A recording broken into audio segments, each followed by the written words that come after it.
Hello mga beshi, magluluto po tayo ng lumpiang Shanghai. Yan po yung sangkap natin, 3.5 kilos po ng breast chicken. Meron po tayong egg, meron po tayong asin at saka black pepper. Meron po tayong red bell pepper, onion, celery at saka po meron tayong carrots at saka yung sekreto nating pampalinamnam sa ating lumpia, yung pong patatas.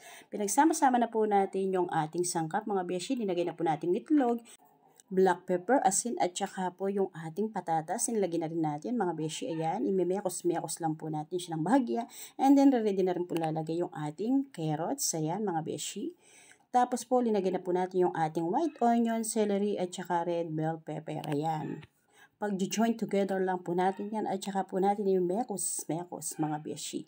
Yan lang po yung sekreto ng ating masarap na lumpia mga beshi. And then ilagay na rin po natin yung ating chicken. Bali hindi po natin yan pinagiling, kusa na lang po natin tinadtad yung ating chicken dahil po para ma-sure po siyang malinis, yung wala po siyang dugo at wala po siyang yung madulas ng chicken mga beshi. Ayan. And then mekos lang po siya mga beshi ko hanggang sa kumapit lahat ng mga pinaglalagay nating panimpla sa ating masarap na Shanghai.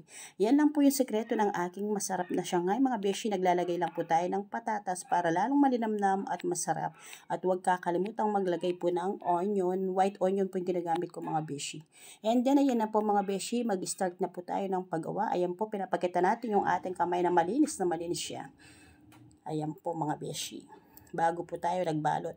Yan po yung sinasabi nilang unang kagat, hindi pa balat. Maraming laman mga beshi. Kasi mayroon pong motto yung mga ibang rider. May tinatawag po silang unang kagat, pabalat agad. Ay yung atin po hindi. Unang kagat, maraming laman sa loob.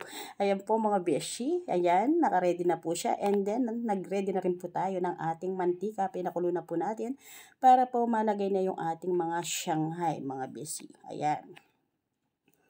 Ayan po mga beshi, yung po yung sinasabi ng mga nag-order na pinag-order ni Ma'am Aisa, yung mga nag-comment ng relatives niya na masarap daw yung ating Shanghai para daw hindi siya malutong pero pag kinagat ang sarap.